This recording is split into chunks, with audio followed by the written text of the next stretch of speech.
अभी जो अपने नए सदर बने हैं मुजीबुर रहमान साहब, हम लोग उनके लिए दुआ करें कि वो पुराने सदर के तौर तरीके जो थे चलने के, वो उस मिशन को लेकर आगे बढ़ें। अल्लाह ताला उनके हाथ को मजबूत कर दे। बोलिए आमीन। और हम सब लोग उनका साथ दें, ज़ोर से बोलिए आमीन। और जो काम वो कर रहे हैं, इस मिशन को आगे बढ़ा रहे हैं, अल्लाह ताला उनके इस मिशन को कामयाब बनाए। बोलिए आमीन। अब तीसरी बात जिससे मैंने आज की तकरीर का उन्वान ही बदल दिया, मरहूम उम्मीद अली साहिब की बेटी सगीरा, नाम जानते हैं आप लोग? सगीरा का नाम जानते हैं? नाम है उसका सगीरा। सगीरा मतलब छोटी, लेकिन उसने कबीरा बड़ा काम किया है। पूरी बिरादरी के लिए फ़ख्र की बात है। इससे पहले ऐलान हुआ कि नहीं हुआ? 18 साल की उम्र है, पूरे कुरान की हाफिज़ा हो गई। तकरीर मैं बाद में शुरू करूँगा मेरी तरफ से सगीरा, लेकिन कुरान की हाफिज़ा कबीरा के लिए 500 इनाम। अल्लाह अकबर। आप लोग भी, जो पूरी बिरादरी के लिए फ़ख्र की बात है। आज पूरी तकरीर इसी पर अगर घूमती रहे तो बहुत कम है। जमा कीजिए भाई, कोई आदमी जमा कर लीजिए। मेरी तरफ से 500।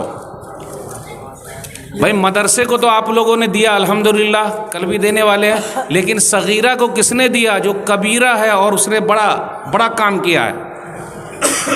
आप में से कोई है? माशाअल्लाह माशाअल्लाह, निकालिए। अल्हम्दुलिल्लाह अल्हम्दुलिल्लाह। ये सिर्फ हौसला अफजाई के लिए कि आज हमारी बच्चियां अल्हम्दुलिल्लाह हाफिज़ कुरान बन रही। बस सब रखते जाइए, सब जमा करते जाइए। माशाअल्लाह। सदर साहब भी यहाँ मौजूद हैं। सदर साहब की तरफ से आ गया। माशाअल्लाह अल्हम्दुलिल्लाह। तो बोलिए अब आप लोग निकालिए सिर्फ सगीरा के लिए। मदरसे के लिए तो आपने निकाल लिया अल्हम्दुलिल्लाह। 5 रुपया, 10 रुपया, 15 रुपया उनकी हौसला अफजाई के लिए। इसलिए मैं इनको सगीरा नाम से कहता हूँ, लेकिन ये कबीरा हैं, यानी बड़ी हैं, और इन्होंने पूरे ख़ानदान, पूरी बिरादरी का नाम ऊंचा कर दिया है। इसलिए मैं दुआ करता हूँ अल्लाह ताला इनके हाफिज़े को मजबूत बनाए रखे और वो दावत व तबलीग का काम करती रहें और अपने अब्बा के लिए वो लंबा सदका जारिया बने। अल्हम्दुलिल्लाह। उम्मीद अली साहब मरहूम, उनके बेटे हैं काशिफ कमर। अल्लाह ने उनकी आँख आजमाइश के तौर पर ले ली है, लेकिन मुझे बड़ा अच्छा लगा जब मैं बनारस गया था तो वो मुझे मिलने के लिए आए। मैं बोला बेटा आपकी आँख, बोले अल्लाह ने आजमाइश के तौर पर ले ली है। आज भी जब वो हमसे मिले मुस्कुराते हुए मिले। अब आप ही बताइए, वो भी कुरान के हाफिज़ हैं, धीरे धीरे होते जा रहे हैं। दुआ कीजिए, 5 पारा हिफ्ज़ कर लिया या उससे ज़्यादा। अब आप गौर कीजिए, एक अंधा आदमी हिफ्ज़ का कितना शौक़ रख रहा है। तो अल्लाह ने उनकी आँख ली है, लेकिन अल्लाह ने उनके दिल को खोल दिया है। दुआ कीजिए माशाअल्लाह। फिर इसी तरह एक और बेटी है फ़ज़ा अख्तरी साहब, उनके बारे में भी, यानी इन लोगों के अंदर कुरान को याद करने का जज्बा है। क्या कहा जाए, जितनी भी हम दुआएं दें बहुत कम है। इसलिए आज मैं एक हाफिज़ा लड़की के बारे में कहा, मैं एक हाफिज़ा औरत के बारे में बात करके अपनी बात शुरू करूँगा। मेरे भाइयों, आज हमारे यहाँ अपने बच्चों को हिफ्ज़ कराने का रिवाज बहुत कम है। आज अपने यहाँ बच्चों को हिफ्ज़ कराने का रिवाज बहुत कम है। क्यों? उसमें पैसा नहीं है। क्योंकि जो ना करे बाबू भैया वो करे रुपैया। सबसे बड़ा है पैसा पीर, न बाबू न भैया, सबसे बड़ा रुपैया। लेकिन काबिल मुबारकबाद है वो माँ बाप जिनके बेटे हाफिज़ हैं, जिनकी बेटियाँ हाफिज़ है। कल क़यामत का दिन होगा। मुस्नद अहमद की रवायत है, वयुक्सा वालिदा हुल्लतैन, कि माँ बाप को, हाफिज़ कुरान के माँ बाप को वो लिबास पहनाया जाएगा, वो दिया जाएगा। तो वो पूछेंगे बिमा कुसीना हाज़ी, हमको काहे को पहनाया जा रहा है? तो अल्लाह कहेगा, या कहा जाएगा उनसे, बेअख़्ज़ वलदिकुमा अल कुरान, तुम दोनों ने अपने बच्चे को कुरान का हाफिज़ बनाया है। मेरे भाइयों, जिस घर में आलिमा बेटी है, जिस घर में हाफिज़ा बेटी है, ऐसी बेटी अपने घर में लेकर आइए, ऐसी बेटी को बहू बनाइए, ऐसी लड़की को अपनी बीवी बनाइए, दीनदार। आजकल लोग शादी किससे करते हैं? पैसा से। अब दान दहेज आप लोगों के यहाँ होता कि नहीं होता ये मुझे पता नहीं, दान दहेज का रिवाज है कि नहीं ये पता नहीं, बाराती उराती का सिस्टम है कि नहीं ये तो पता नहीं। दीनदार औरत, अल्लाह वाली औरत, कुरान वाली औरत, ऐसी लड़की को अपने घर पे लाइए।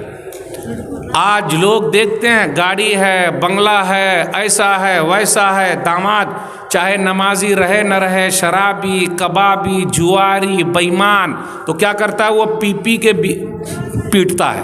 पीटता कि नहीं पीटता है? और कभी कभी आप देखिएगा जो लोग पीने वाले हैं ना, वो रोड पर ही कभी गटर में पड़े रहते हैं और अपना पेशाब पैखाना सूंघते रहते हैं। ऐसे लोग अपनी बेटी दीनदार को दीजिए, अपनी बेटी मौली साहब को दीजिए। आजकल लोग मौली साहब को अपनी बेटी नहीं देते, काहे?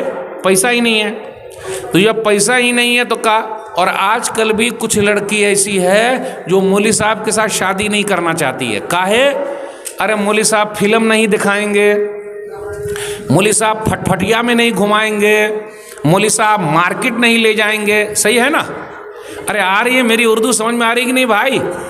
कोई कुछ बोल ही नहीं रहा है।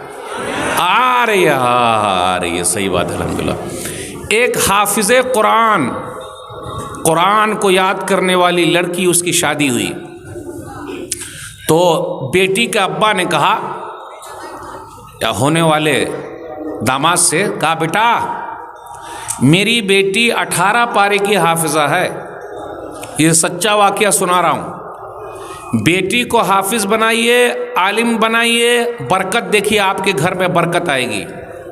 बेटे को भी बनाइए। बेटे मेरी ये जो बेटी है ना 18 पारे की हाफिज़ा है, 12 पारे तुम हिफ्ज़ करा देना, यही मुहरदैन है। मुहरदैन क्या है? 12 पारे हिफ्ज़ करा दो। तो जब 12 पारे करा दोगे तो पूरा कुरान हो जाएगा। तो उसने कहा ठीक है अब्बू जान। मेरे भाइयों, आजकल हम में से बहुत सारे लोग मुहरदैन बहुत ज़्यादा बांट तो देते हैं लेकिन देते नहीं। शादी की पहली रात माफ़ कर देना, या फिर क्या है, माफ़ करती कि नहीं करती? माफ़ करना पड़ेगा।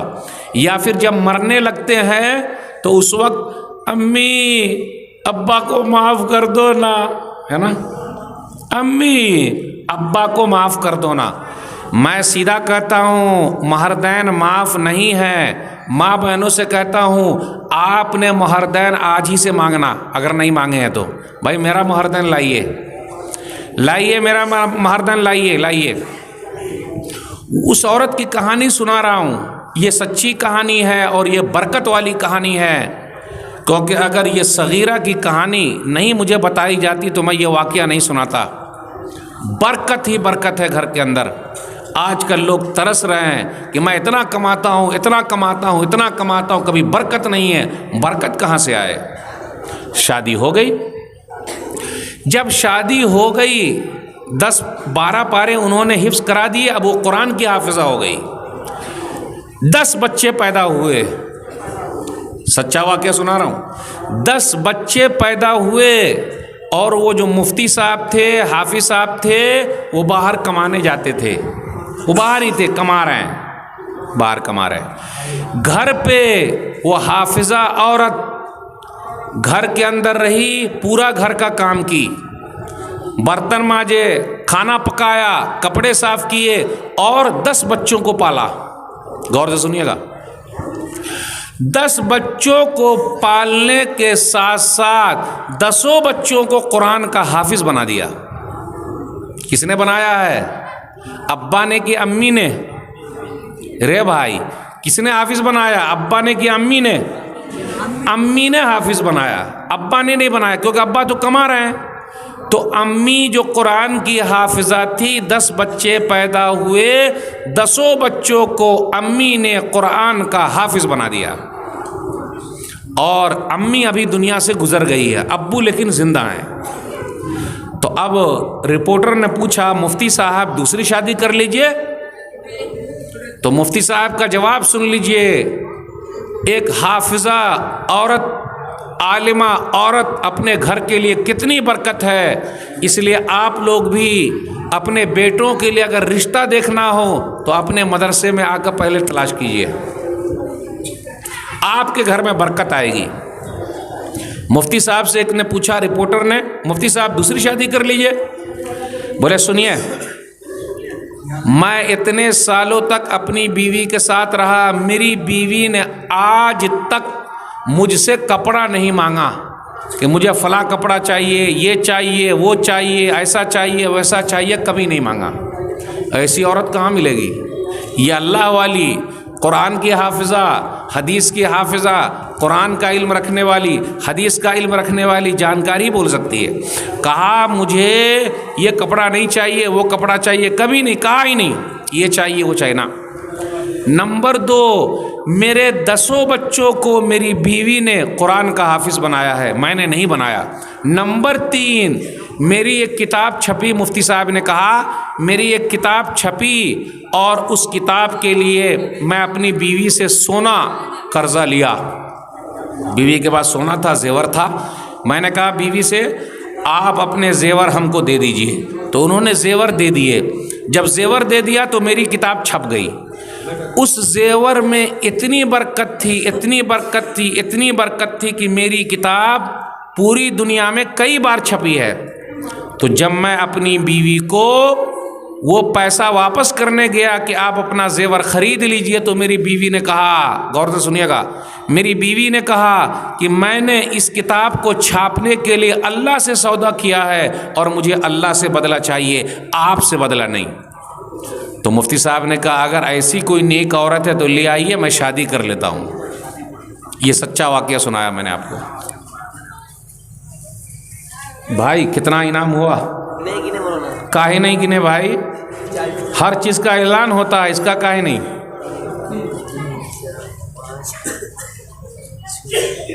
देखिए कुरान के हिफ्ज़ की बरकत। 34.5 34.5 3,400। अच्छा, यानी 34.5, अच्छा यानी 3,400 450। तो अभी भी ऐसा कर सकते कम से कम 5,000 तो पुर जाए। अभी तकरीर चल रही है, 2-3 वाक़या सुना के फिर मैं ख़त्म करने वाला हूँ।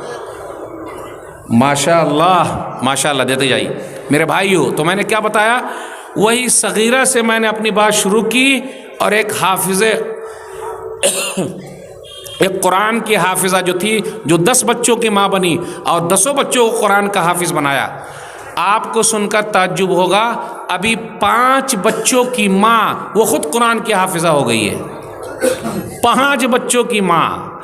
और अरब के अंदर कहा जाता है 80 साल की या 90 साल की दादी कुरान की हाफिज़ा हो गई है।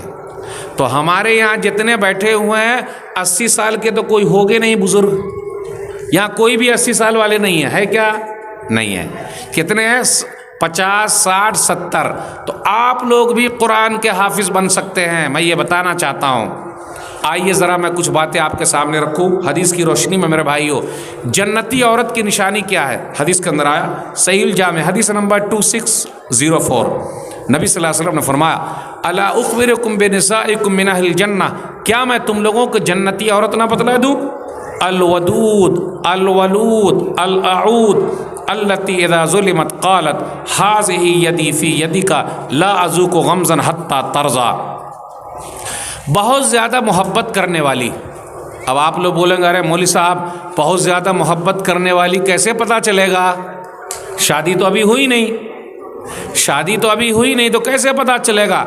वो औरत जो है बहुत मोहब्बत करने वाली है, उनके ख़ानदान से पता चलेगा। बहुत ज़्यादा बच्चे वाली, अब ये कैसा पता चलेगा कि औरत के पास बच्चा बहुत ज़्यादा है? आजकल हमारे और आपके यहाँ क्या है? 1 के बाद अभी नहीं, 2 के बाद कभी नहीं, बस है कि नहीं? 1 के बाद अभी नहीं, 2 के बाद कभी नहीं। छोटा परिवार सुखी संसार। अगर मैं आप लोगों से पूछ लूं, जितने लोग यहाँ मौजूद है किनके पास 10 बच्चे हैं, तो कोई हाथ नहीं उठा सकता। उठा देंगे? अरे उठा देंगे। अल्लाह अकबर। मैं एक आदमी का वाकया आपको सुनाता हूं जिनके पास 120 बच्चे थे। अरे लग रहा रात ज्यादा हो गई है तो मैं 20 को 120 तो नहीं बोल दिया? हाँ सही ना? अरे भाई 120 की 20 बोला, 120 सही। मुस्लिम शरीफ की हदीस सुना रहा हूं, बुखारी शरीफ के अंदर भी है, किताब उस्सौम हदीस नंबर 1982।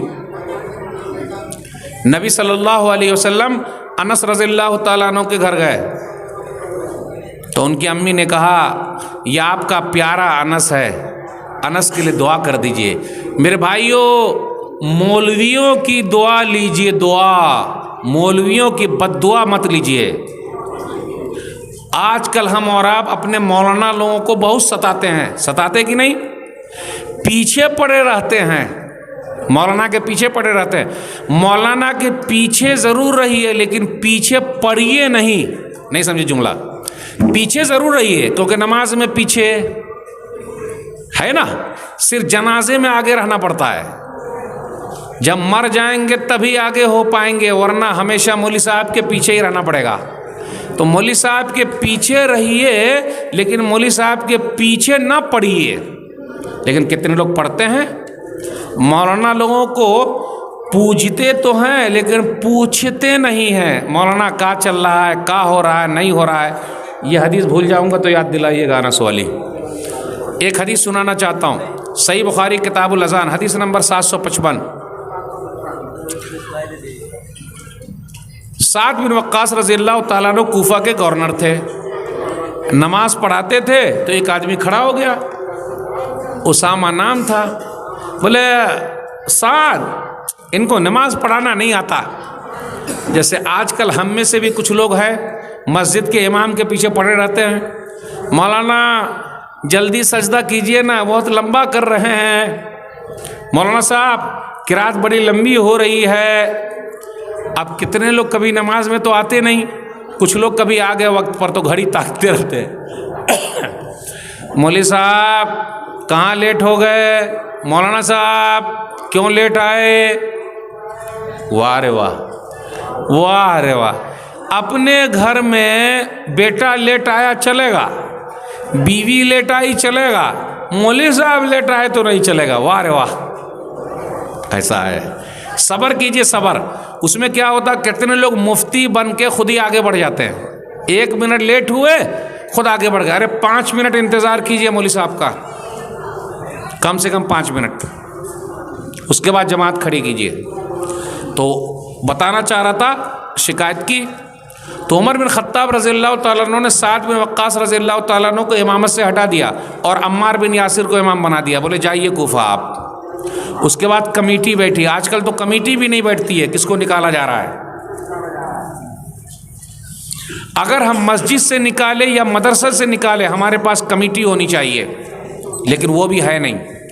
उसके बाद क्या हुआ, कमेटी ने रिसर्च किया, रिसर्च करने के बाद, पूछने के बाद एक आदमी उठा, उसामा बिन क़तादा।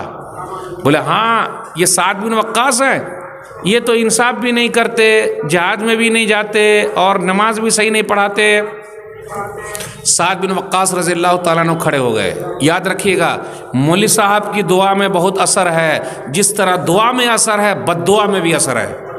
ये हदीस जहाँ जहाँ मैंने सुनाई है, कई लोग आए हैं और रोते हुए इमाम साहब से माफ़ी मांगे हैं, रोते हुए। ये हदीस जो मैं सुनाने जा रहा हूँ, एक जगह सुनाया तो इमाम साहब भी रोने लगे और जिससे उनका झगड़ा था वो भी रोने लगे और दोनों गले मिल गए। मेरे भाइयों, गले मिलने का वक्त है। तो आप खड़े हो गए। साद बिन वक्कास रज़ियल्लाहु ताला अन्हु, उन्होंने बद्दुआ कर दी, ऐ अल्लाह ये बंदा दिखाने के लिए खड़ा हुआ है, इसको फ़कीर बना दे, गरीब बना दे, इसकी उम्र लंबी कर दे, वारिज़ु बिल फितन, इसको फितने में डाल दे। अब जब इमाम साहब बद्दुआ करे और बद्दुआ ना हो, क्योंकि आजकल लोग बहुत मजाक करते हैं। कैसे मजाक करते हैं?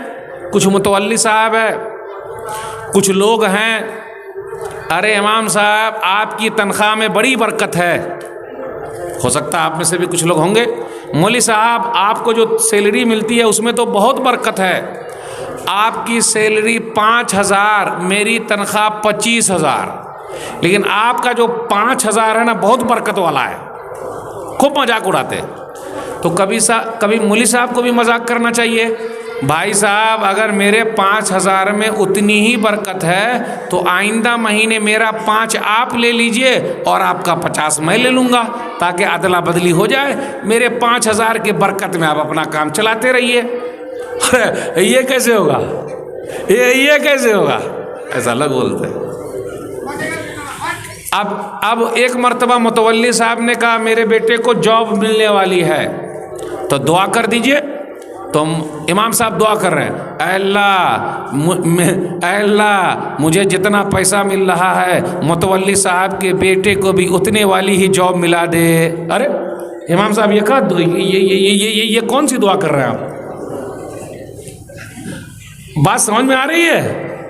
ये हालत हमारी और आपकी। तो वो अभी रुक गया मसला, बद्दुआ कर दी। बद्दुआ कर दी। वो जो था उसामा नामी आदमी, उसने लंबी उम्र पाई और उसका ये जो भाव है ना, भाव ये यहाँ तक लटक गया। और जब रोड पर चलता था तो लड़कियों को छेड़ता था। और उसने कहा कि मुझे साद बिन वक्कास की बद्दुआ लग गई है। इसलिए मेरे भाइयों, जिसने भी मौली साहब को सताया है, इमाम साहब को सताया है, मौलाना साहब को मदरसे में सताया है, माफ़ी मांग ले। अगर वो बद्दुआ कर देंगे तो कहीं हमारी और आपकी हालत ऐसी हो जाए। तो चलिए मैं उस हदीस पर रुका हूँ, बुखारी शरीफ वाली हदीस पे।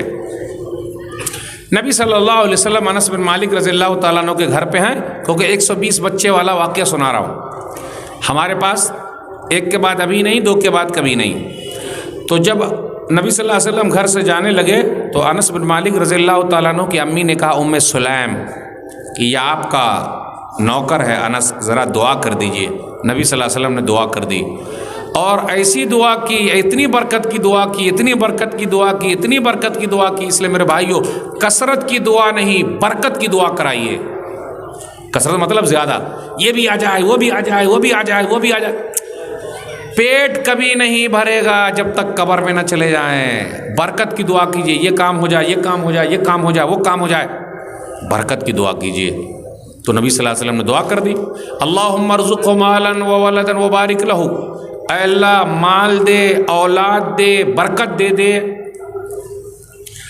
अब जब ऐसी दुआ हो गई तो ख़ुद अनस बिन मालिक रज़ियल्लाहु ताला अन्हु कहते हैं कि पूरे मदीना में अंसारियों में मुझसे ज़्यादा मालदार कोई है ही नहीं।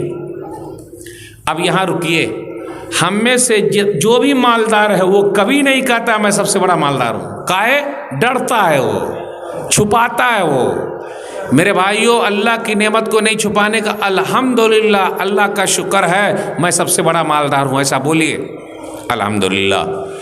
और अनस बिन मालिक रज़ियल्लाहु ताला अन्हु की बेटी उमैना कहती हैं कि जब हज्जाज बिन यूसुफ आया उस ज़माने में अनस रज़ियल्लाहु ताला अन्हु के बेटे, पोते, परपोते ये सब मिलके 120 मर चुके थे। कितने भाई? 120 मर चुके थे। तो क्या मालूम कितने रहे होंगे। ये अनस बिन मालिक रज़ियल्लाहु ताला अन्हु के लिए नबी सल्लल्लाहु अलैहि वसल्लम ने जो दुआ कर दी है, तो वो दुआ का असर इतना हुआ कि उनके पास 120 से भी ज़्यादा बच्चे थे। आज हम और आप रोते हैं, बउआ कहाँ से खाएगा, बोलते हैं ना लोग, कहाँ से खाएगा, कहाँ से खाएगा। खिलाने वाला कौन है भाई? खिलाने वाला कौन है? ऊपर वाला। इसलिए हम और आप डरे नहीं। हुकूमत चाहे जिसकी भी रहे, कोई भी मसला हो, हमको किससे मांगना है? अल्लाह से। ऊंचे ऊंचे दरबारों से क्या लेना? राहत इंदौरी ने कहा था, ऊंचे ऊंचे दरबारों से क्या लेना, ऊंचे ऊंचे दरबारों से क्या लेना, नंगे भूखे बेचारों से क्या लेना। ऊंचे ऊंचे दरबारों से क्या लेना, नंगे भूखे बेचारों से क्या लेना। अपना मालिक, अपना खालिक अफजल है, आती जाती सरकारों से क्या लेना। कोई सरकार नहीं खिला सकती हमको। खिला सकती है? खिलाने वाला कौन है? ऊपर वाला। पहाड़ पूरे खाली हैं, पूरे पहाड़ खाली है, पहाड़ों पर बिल्डिंगें बनेगी। समुंदर खाली है, समुंदर में बिल्डिंगें बनेगी। बनेगी कि नहीं बनेगी? अरे अगर समुंदर में रोड बन सकता तो समुंदर में बिल्डिंग काहे नहीं बन सकती है? बन सकती कि नहीं? मेरा गला लग रहा होता जा रहा है, होता जा रहा है ना, मोटी हो रही आवाज़। बस एक दो वाक्य और बयान करके मैं आपसे रुक सकूँ। मेरे भाइयों, बेहतरीन औरत वो है, जन्नती औरत वो है जो बहुत मोहब्बत करने वाली, बच्चे पैदा करने वाली। नंबर 3, उसी हदीस पर हम अटके हुए हैं, अल-आऊद, बार बार अपने शौहर को मनाने वाली। ये बार बार शौहर को मनाने वाली, और उसका अंदाज हदीस में बयान किया गया कि वो अपना हाथ अपने शौहर के हाथ में देती है और कहती है, हाज़िही यदी फ़ी यदिका ला अज़ूक़ु गम्ज़न हत्ता तरज़ा, मेरा हाथ आपके हाथ में है, जब तक आप राज़ी नहीं हो जाते, खुश नहीं हो जाते, मैं पलक झपकने तक आपसे अलग नहीं हो सकती, मैं सो नहीं सकती। अब मैं आपसे पूछता हूँ, जिसके घर में ऐसी बीवी हो, इतनी मोहब्बत करने वाली हो, क्या उसको वो तलाक दे सकता? बोलिए ना भाई, क्या उसको तलाक दे सकता? नहीं, क्योंकि वो मोहब्बत करने वाली, बच्चे पैदा करने वाली, बार बार अपने शौहर को मनाने वाली है। तो ऐसी औरत तो घर के लिए जन्नत है कि नहीं है मेरे भाइयों? तो ये औरत मिलेगी कहाँ? जब हम बरकत वाली शादी करेंगे। और बरकत वाली शादी कैसी होगी? जैसी शादी अब्दुर्रहमान बिन औफ रज़ियल्लाहु ताला अन्हु ने की है। सही बुखारी किताबुन निकाह हदीस नंबर 5155। आप में से जो लोग हाजी साहब हैं वो मदीना तो गए हैं अल्हम्दुलिल्लाह। तो अभी मदीना में मस्जिद नबवी जितनी दूरी में है, नबी सल्लल्लाहु अलैहि वसल्लम के ज़माने में मदीना उतना ही था। अब्दुर्रहमान बिन औफ रज़ियल्लाहु ताला अन्हु ने शादी की और नबी सल्लल्लाहु अलैहि वसल्लम को भी नहीं बुलाया। जबकि अब्दुर्रहमान बिन औफ रज़ियल्लाहु ताला अन्हु वो सहाबी हैं कि 10 खुशनसीब सहाबा में से दुनिया ही में जन्नत की बशारत मिल गई है, खुशी कि आप जन्नती हैं। लेकिन उन्होंने शादी की और नबी सल्लल्लाहु अलैहि वसल्लम को भी दावत नहीं दी। नबी सल्लल्लाहु अलैहि वसल्लम से मुलाकात हो गई। जब मुलाकात हो गई तो नबी सल्लल्लाहु अलैहि वसल्लम ने 2 सवाल पूछा। हम और आप भी 2 सवाल पूछते हैं। ओ भाई, कितना मिला है? भाई साहब, कितना मिला है? मोटा माल मिला कि नहीं? मोटा माल। वाह रे वाह। फिर हम और आप पूछते हैं, बाराती कितने गए थे भाई? यूं ही 200। आप लोग यहाँ कितने बारात जाते हैं भाई? नहीं जाते हैं? माशाअल्लाह। रे भाई, ये तो पोल खोल हो गए। हम तो सोच रहे थे कि सब खामोश है, इसके बाद यहाँ कोई बाराती जाता ही नहीं है। जाते हैं बाराती? आप में से कोई नहीं जाता। लोग जाते होंगे, लेकिन आप लोग नहीं जाते हैं।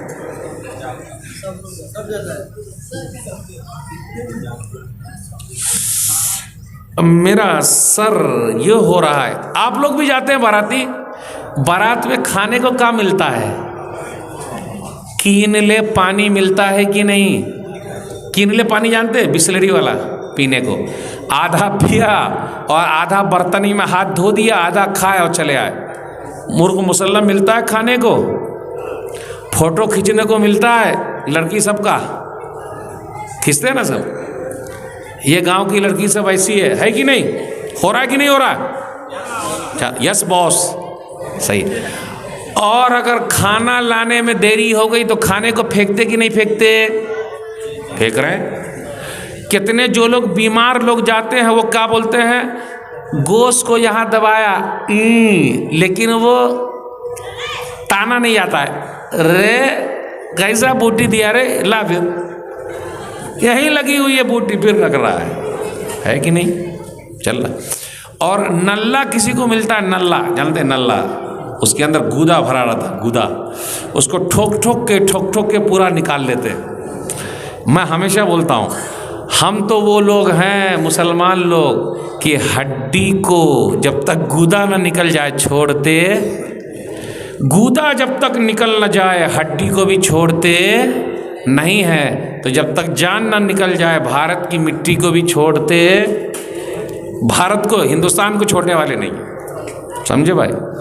मेरे भाइयों, खाना खा लिया, मुर्ग मुसल्लम खाया और उसके बाद शिकायत कर रहे हैं फलनवा की शादी में गए, खाना नहीं जमा, का खिलाया, उससे अच्छा घर रह जाते। ऐब निकाल ले कि नहीं निकाल ले? नबी सल्लल्लाहु अलैहि वसल्लम की सुन्नत है, मुस्लिम शरीफ की हदीस, कि नबी सल्लल्लाहु अलैहि वसल्लम ने कभी खाने में ऐब निकाला ही नहीं। पसंद आया तो खा लिए, नहीं पसंद आया तो छोड़ दिए, लेकिन ऐब नहीं निकाला। अरे देखता नहीं है, बूटी जा नहीं रही अंदर, कैसा बनाया है। अब एक पूरी लिस्ट देनी पड़ेगी, मैं शुगर का मरीज़ हूँ तो मैं टेंशन का मरीज़ हूँ, तो मैं वो बीमार हूँ तो वो बीमार हूँ, तो सबके हिसाब से अलग अलग खाना बनाना पड़ेगा। मेरे भाइयों, अब मैं आपसे पूछता हूँ, उस बेटी वाले ने जो खाना बनाया है, कितने बेटी वाले ऐसे हैं जो सूद के पैसे पर लाकर खाना बनाया है? आप लोग जानते हैं? जिसके पास 4-4, 5-5 बेटियां हैं, पूरी ज़मीन बिक गई है, पूरी ज़मीन बिक गई है, कोई कर्ज नहीं दे रहा है। एक जुमला मेरा याद रखिएगा, बेटी का बाप अपनी बेटी के लिए वहाँ हाथ फैला देता है जहाँ वो अपना पैर भी रखना गवारा नहीं करता था, है कि नहीं? बेटी की इज्जत के लिए दान दहेज दिया, ससुराल में का लाई है ता? क्या लेकर आई? ताने पर ताना। अम्मी आज क्या बनाऊं? तेरे बाबा ने दिया क्या है? तेरे बाप ने क्या दिया है? इसलिए मैं बोलता हूं, औरत खुद औरत की दुश्मन है। औरत खुद औरत की दुश्मन है। आज तक किसी बहू ने ये नहीं कहा मुझे ससुर जी से तकलीफ है। किससे तकलीफ है? सासू माँ से। और सासू माँ औरत होकर औरत की दुश्मन बन गई है। वो कैसे? अगर अपनी बेटी तकलीफ में रहे, फौरन फोन चला जाता है, बाबू फातिमा का ख्याल रखना, हॉस्पिटल लेके जाओ। और अगर बहू बीमार रहे तो बेटा अगर फोन कर दे तो तेरी बीवी नक्कल कर रही है, नाटक कर रही है, नाटक, उसको अपने घर जाना है। वाह रे वाह, वाह रे वाह। अपनी बेटी बीमार पड़े तो खून हो जाए और दूसरे की बेटी बीमार पड़े तो खून हो जाए। वाह रे वाह। नहीं समझे? नक्कल कर रही है। ये अपने समाज में हो रहा है कि नहीं हो रहा है? इसको रोकेगा कौन? ये पढ़ी लिखी लड़कियां इनकलाब पैदा करेगी इंशाअल्लाह। बोलिए इंशाअल्लाह। और ये कारवां आपके मदरसे से निकलेगा। आप लोग बदल सकते हैं। अब कुछ लोग बोलते हैं मौलवी साहब कैसे होगा? बेटियां पढ़ेगी तब ना आगे बढ़ेगी। बेटियां पढ़ेगी तब ना आगे बढ़ेगी। बेटी पढ़ाओ, बेटी बचाओ, बेटी पढ़ाओ। आप लोगों की बेटियां यहां पढ़ रही कि नहीं पढ़ रही भाई? कोई बोलबे नहीं कर रहे? पढ़ रही है अल्हम्दुलिल्लाह। एक दिन ज़रूर इनकलाब आएगा। तो मैं बताना ये चाह रहा था, जब तक बरकत वाला निकाह नहीं होगा उसके अंदर बरकत नहीं आ सकता। तो नबी सल्लल्लाहु अलैहि वसल्लम ने अब्दुर्रहमान बिन औफ रज़ियल्लाहु ताला अन्हु से कहा शादी हो गई? बोले हाँ। तो नबी सल्लल्लाहु अलैहि वसल्लम ने फरमाया कितना दिए हो, यानी महरदैन? तो बताया कि मैंने ये सोना दिया है। नबी सल्लल्लाहु अलैहि वसल्लम ने दुआ फरमा दी, बारकल्लाहु औलिम वलो बिशातिन, अल्लाह बरकत दे, वलीमा ज़रूर करना गर्चे एक बकरी ही क्यों ना हो। अब मैं आप लोगों से पूछना चाहता हूँ, अब्दुर्रहमान बिन औफ रज़ियल्लाहु ताला अन्हु के बाद दौलत बहुत ज़्यादा है। वो अगर चाहते तो 100 ऊँट काट सकते थे। वो अगर चाहते 100 ऊँट खिला देते लोगों को, वलीमा में जाओ। आजकल वलीमा में सिर्फ मालदारों को बुलाया जा रहा है, गरीब को कहाँ बुलाता है कोई? गरीब को कोई नहीं बुलाता वलीमा में। और अपने यहाँ एक परंपरा और भी है, एक चीज़ और भी है, जिनको दावत नहीं है वो भी घुस जाते हैं। क्या है? हो सकता है भैया मेरा नाम भूल गए होंगे, ऐसे बहुत सारे लोग आ जाते हैं, जबकि बिन बुलाए मेहमान नहीं जाना चाहिए। ऐसे है बहुत सारे लोग। सलाम अलैकुम भैया, सलाम अलैकुम, सलाम अलैकुम। असल में मैं भी चलाया, हो सकता है मेरा नाम आप भूल गए होंगे। नहीं भाई, नहीं भाई, मैं सबसे अपील करता हूँ, वलीमा में जिस तरह आप मालदारों को बुलाते हैं, गरीबों को भी बुलाइए, गरीबों की दुआएं लीजिए। वो वलीमा बेहतरीन वलीमा नहीं है जिसमें मालदारों को बुलाया जा रहा है और गरीबों को छोड़ा जा रहा है, नहीं। और जब तक दावत ना मिले ना जाइए। तो पता ये चला कि जब शादी होगी तभी बरकत नज़र आएगी, और जब तक शादी नहीं करेंगे वो बीवी हमारे कंठ पर सीधा गर्दन पर चढ़ के रहेगी। ज़्यादा बोलिएगा नहीं, ज़रा मेरी उर्दू ख़राब है, ज़्यादा बोलिएगा नहीं, ज़्यादा बोलिएगा नहीं, वरना राख लगा के ज़बान को बाहर कर देंगे। मेरे अब्बा ने आपको ख़रीदा है, मेरे अब्बा ने आपको ख़रीदा है, क्या फ़ायदा भाई। और याद रखिएगा, जो जितना ज़्यादा दान दहेज लेता है, बारात ले जाता है, वो और फक्कर हो जाता है, सुकून ख़त्म हो गया। क्योंकि आप जब लेंगे तो कुछ लेके भी जाना पड़ेगा, इसलिए भैया न लो न लेके जाना पड़े।